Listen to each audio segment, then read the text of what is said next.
बहुत समय पहले की बात है। गोकुल धाम गांव में रामू नाम का एक ईमानदार, दयालु और मेहनती लकड़हारा अपनी बूढ़ी माँ के साथ एक छोटी सी झोपड़ी में रहता था। रामू हर सुबह जंगल की ओर निकल पड़ता, वहां से लकड़ियां काटता और फिर उन्हें गांव के बाजार में बेचकर जो कुछ कमाता, उसी से माँ बेटे का जैसे तैसे गुजारा होता था। उनकी जिंदगी में सुविधाएं कम और चुनौतियां ज्यादा थीं।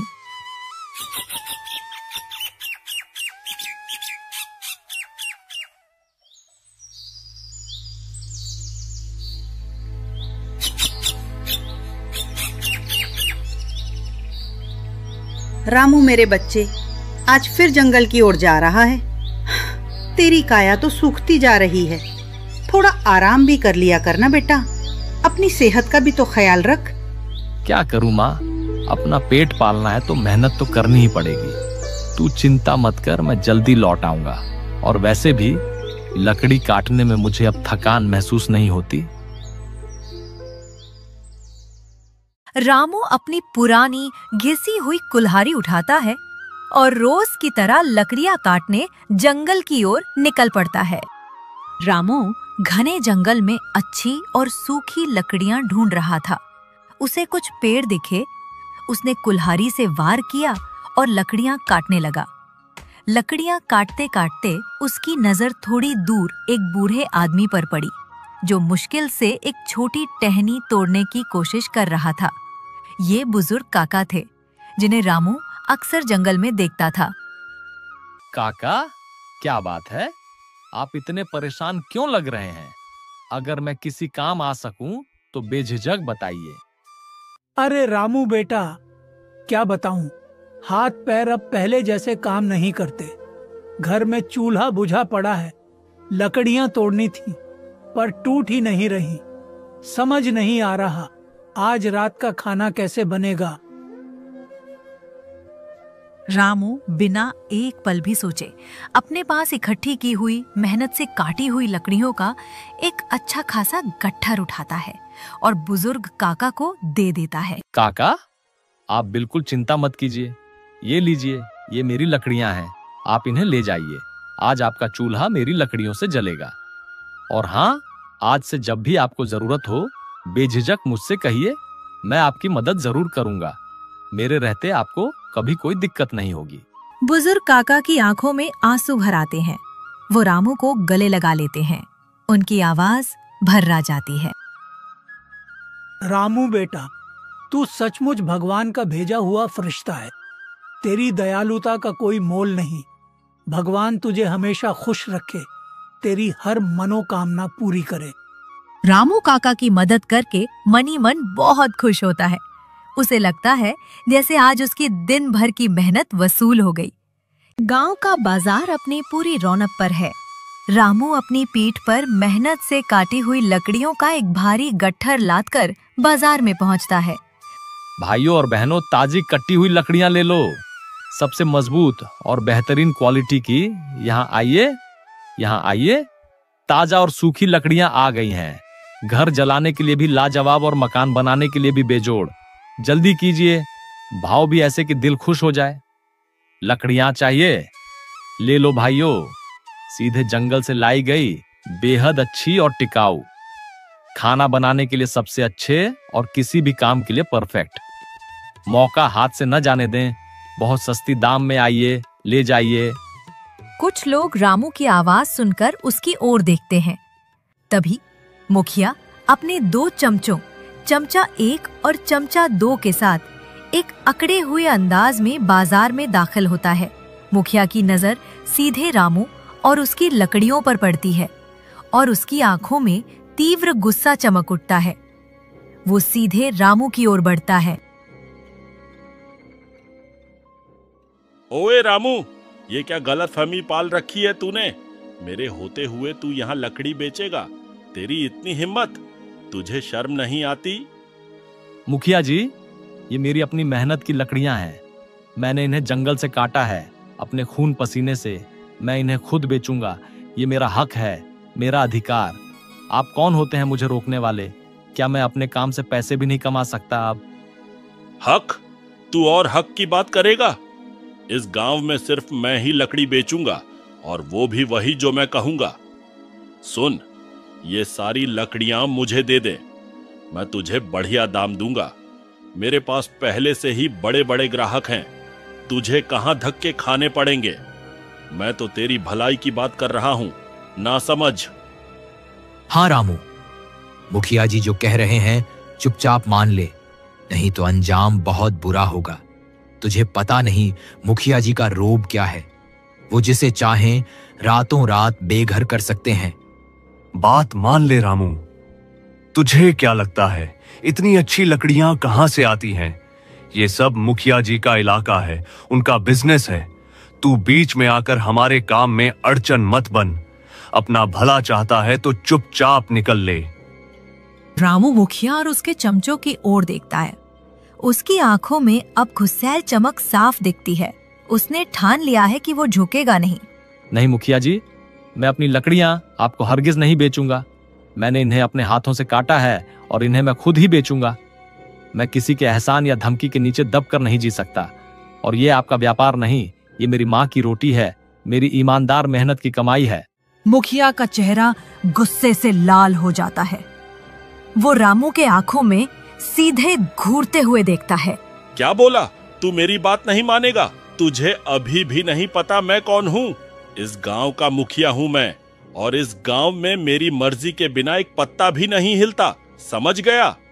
तुझे क्या लगता है तू मुझसे बच जाएगा? आप मुखिया हैं, पर मैं भी इंसान हूँ, और हर इंसान को अपनी मेहनत का फल खुद कमाने का हक है। आप मुझे रोक नहीं सकते मुखिया जी। ठीक है रामू, तुझे देख लूंगा मैं। आज तूने मेरी बात नहीं मानी ना? याद रखना, ये गांव मेरा है और यहां सिर्फ मेरी चलेगी। चल चमचों, यहां इस फकीर को अपना तमाशा करने दो। इसे पता चलेगा मुखिया से दुश्मनी का क्या अंजाम होता है। मुखिया और उसके चमचे गुस्से से पैर पटकते हुए वहां से चले जाते हैं। मुखिया एक बार फिर मुड़कर रामू को घूरता है और रामू भी उसे देखता रहता है। बाजार के लोग भी चुपचाप ये सब देख रहे थे। रामू की हिम्मत से हैरान थे। रामू गांव के बाजार से लकड़ी बेचकर जंगल के किनारे किनारे घर की ओर लौट रहा था। सूरज ढल रहा है। तभी उसे थोड़ी दूरी से एक सुनाई देती है। रामू तुरंत उस आवाज की दिशा में बढ़ता है। वो एक झाड़ी के पीछे देखता है और उसकी आंखें एक अति सुंदर दूधिया गोरी गाय पर पड़ती हैं, जिसका एक पैर बुरी तरह से घायल है। अरे तुझे क्या हुआ मेरी प्यारी? इतनी सुंदर गाय और ऐसे घायल पड़ी है। कौन तुझे इस हालत में छोड़ गया? रामू धीरे धीरे बड़े प्यार से गाय को सहारा देकर अपने घर की ओर ले चलता है। गाय भी रामू के साथ बिना किसी हिचकिचाहट के चल देती है। रामू गाय को अपने घर ले आता है। माँ गाय को देखकर एक पल के लिए हैरान होती है, पर अपने बेटे की दयालुता देखकर उनके चेहरे पर खुशी की चमक आ जाती है। रामू, ये गाय कहाँ से लाया? इतनी सुंदर, ऐसी गाय तो मैंने अपने जीवन में कभी नहीं देखी। पर बेटा, हम इसका पेट कैसे भरेंगे? अपनी तो मुश्किल से गुजारा होता है। माँ, ये जंगल में घायल पड़ी थी, मैंने इसका इलाज किया है। कोई भी बेजुबान जीव अगर तकलीफ में हो तो उसे सहारा देना हमारा धर्म है। माँ, आप चिंता मत करो, भगवान है ना सब देखने के लिए। अब ये यहीं रहेगी हमारे साथ। क्या नाम रखूं इसका? गौरी रख दूं? ये तो गौरी मैया जैसी ही गोरी है। हाँ, गौरी ही सही है, बड़ी प्यारी है। तेरा नेक दिल ही तो है बेटा, जो ऐसी अच्छी चीजें तेरी ओर खींचता है।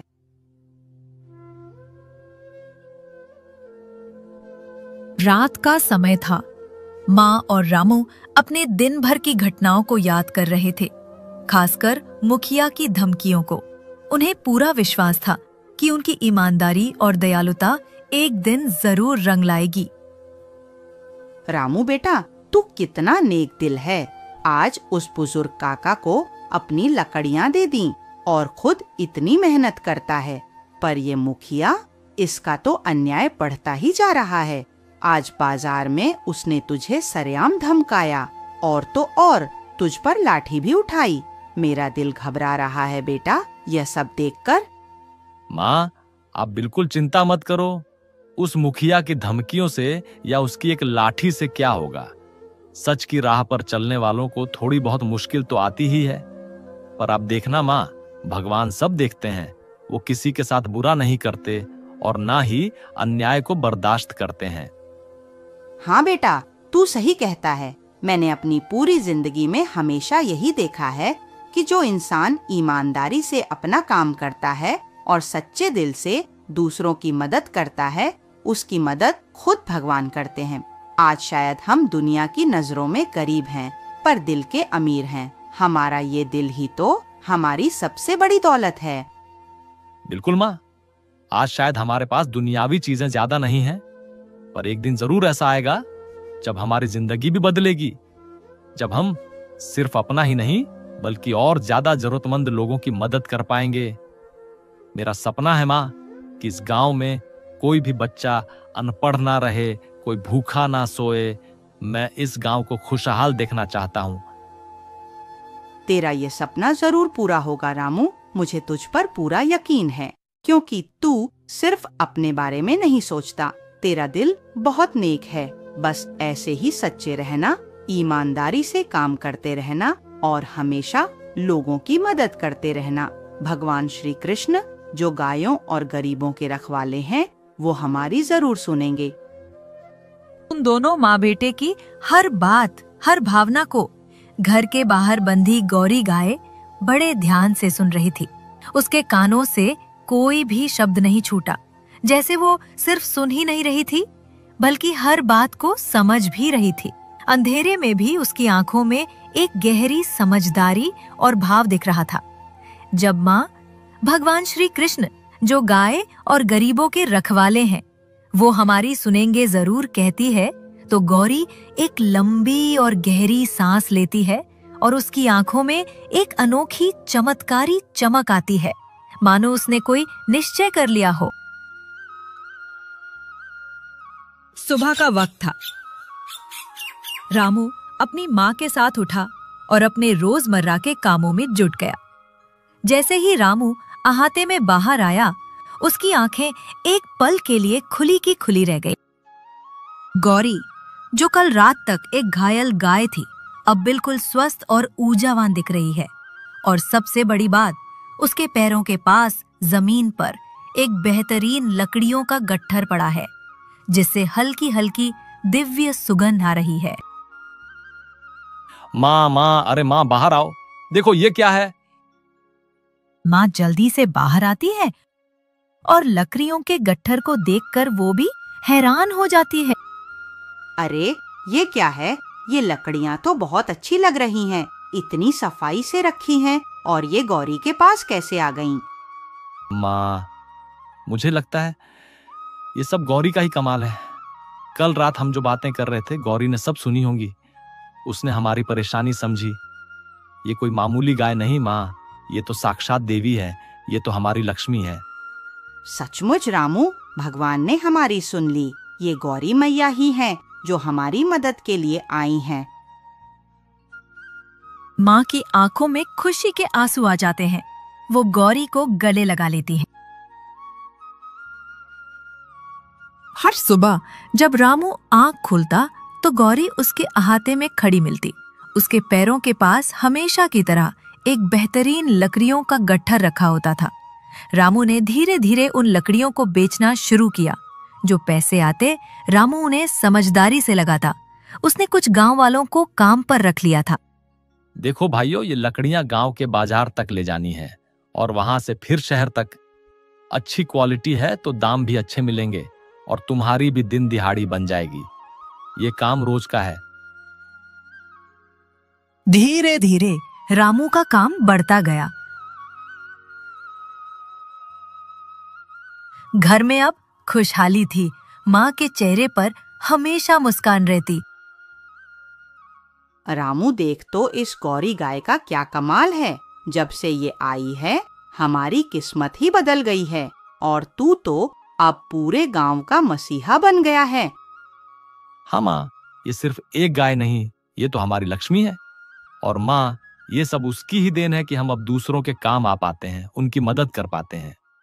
लेकिन रामू सिर्फ अपने लिए नहीं जीता था, उसकी दयालुता और भी बढ़ गई थी। एक दिन रामू ने देखा कि छोटे छोटे बच्चे स्कूल नहीं जा पा रहे थे। आप लोग चिंता मत कीजिए, मैं आपके बच्चों की फीस भरूंगा। पढ़ाई तो सबका हक है और कोई बच्चा शिक्षा से वंचित नहीं रहना चाहिए। पूरे गांव में रामू का नाम और उसकी नेकदिली की चर्चा होने लगी। लोग उसकी इज्जत करते थे और उसे अपना हीरो मानते थे। रामू की बढ़ती शोहरत और खुशहाली ने मुखिया के दिल में जलन भर दी। मुखिया अपने चमचों के साथ गांव के चौराहे पर बैठा है। वो रामू के घर की बढ़ती खुशहाली और उसकी गांव में बढ़ती इज्जत देखकर अत्यंत जल रहा है। रामू अचानक इतना अमीर कैसे हो गया? कल तक तो जंगल में धूल फांकता फिरता था और आज उसके पास लकड़ी बेचने के लिए अपने आदमी हैं। उसकी लकड़ी मुझसे भी अच्छी बिकती है और लोग भी सिर्फ उसी की बड़ाई करते हैं। जरूर इसके पीछे कोई गहरा राज है। मालिक, सुना है उसके पास एक चमत्कारी गाय है। गांव वाले कहते हैं वही गाय सारा कमाल कर रही है।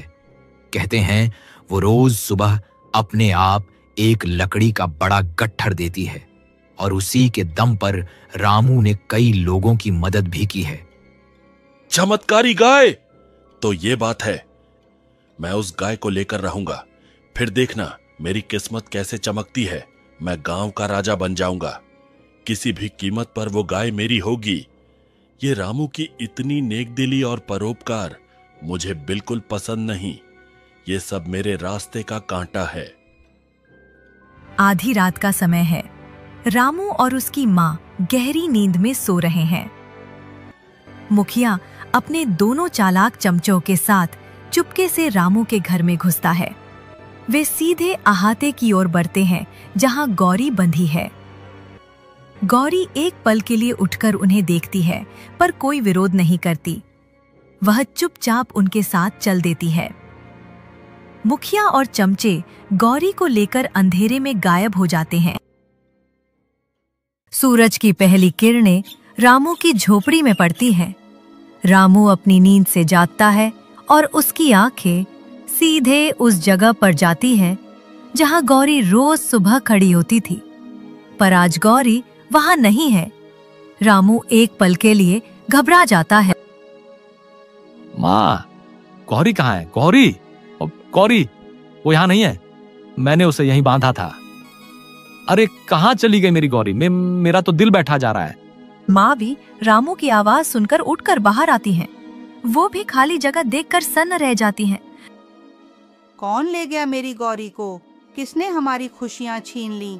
हमारी किस्मत ही उजड़ गई रामू। अब क्या होगा? हम कैसे रहेंगे?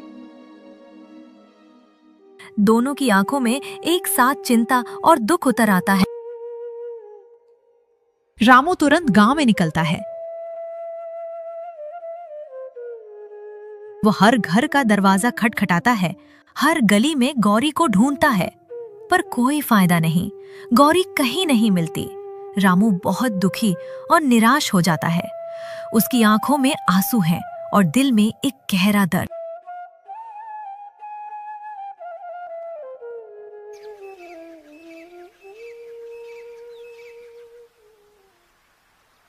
कुछ दिनों बाद रामू अब भी परेशान होकर गौरी को ढूंढ रहा है।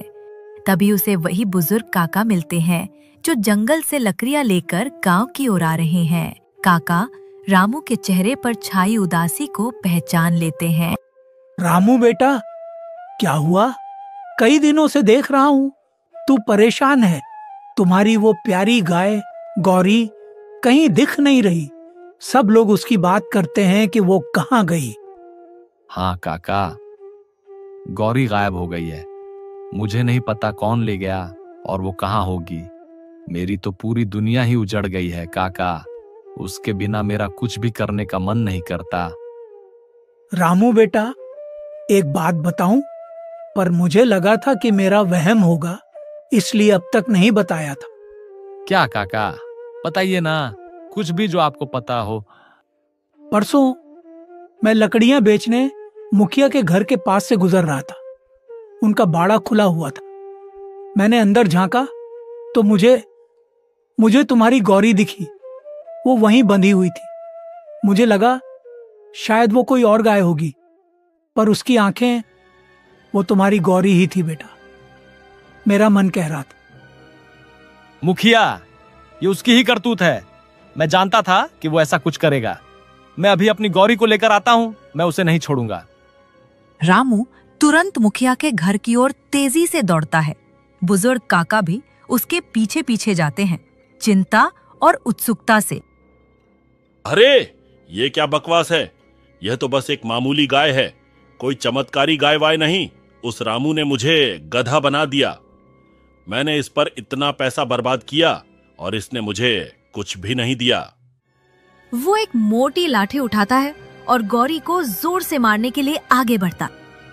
रामू हाफता हुआ वहां पहुंचता है। वो मुखिया को गौरी को मारते हुए देखता है। गांव के कुछ और लोग भी रामू के पीछे पीछे आ जाते हैं। रुको मुखिया, मेरी गौरी को हाथ भी मत लगाना। अरे रामू, आ गया तू अपनी निकम्मी गाय लेने? ले जा इसे, ये किसी काम की नहीं। बेकार में मेरे घर में जगह घेर रही है और मेरा चारा भी खा रही है। मैंने तुझे पहले ही कहा था ना, मेरी बात मान ले। मुखिया फिर से गौरी को मारने के लिए लाठी उठाता है। रामू बिना सोचे समझे बिजली की तेजी से गौरी के सामने खड़ा हो जाता है। अपने शरीर से गौरी को पूरी तरह से ढक लेता है। मुखिया की लाठी सीधे उसके कंधे पर लगती है। मुखिया की लाठी रामू के कंधे पर इतनी जोर से लगती है कि हड्डी टूटने की आवाज आती है। रामू दर्द से कराहता है। उसकी आंखें दर्द से बंद हो जाती हैं। वो गिरते गिरते संभलता है, पर गौरी को अपनी पनाह में पकड़े रहता है। उसके कंधे से ताजा खून निकलने लगता है। चमचे 1 और 2 भी रामू को मारने के लिए अपनी लाठियां उठाकर आगे बढ़ते हैं।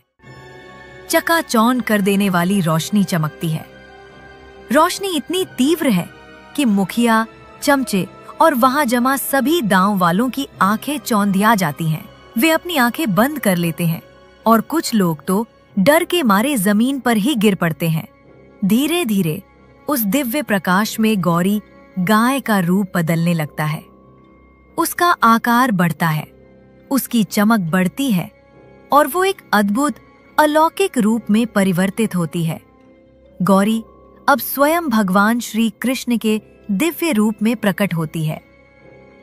उनका तेज इतना है कि कोई भी उनकी ओर सीधे देख भी नहीं पाता। मुखिया और चमचे डर से थर-थर कांपते हैं।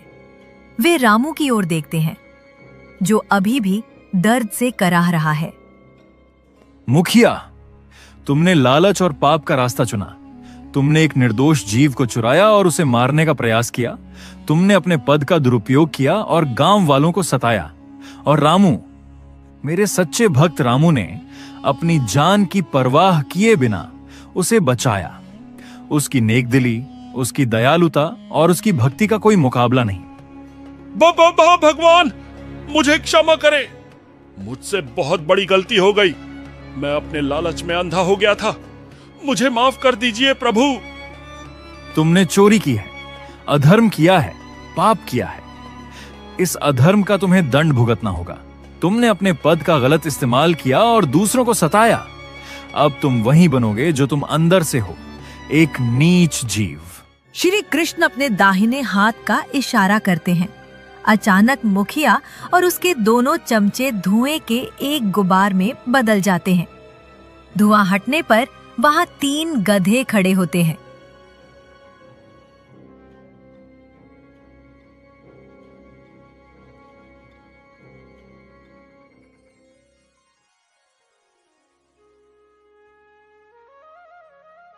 रामू, तुम ईमानदार, दयावान और सच्चे दिल के इंसान हो।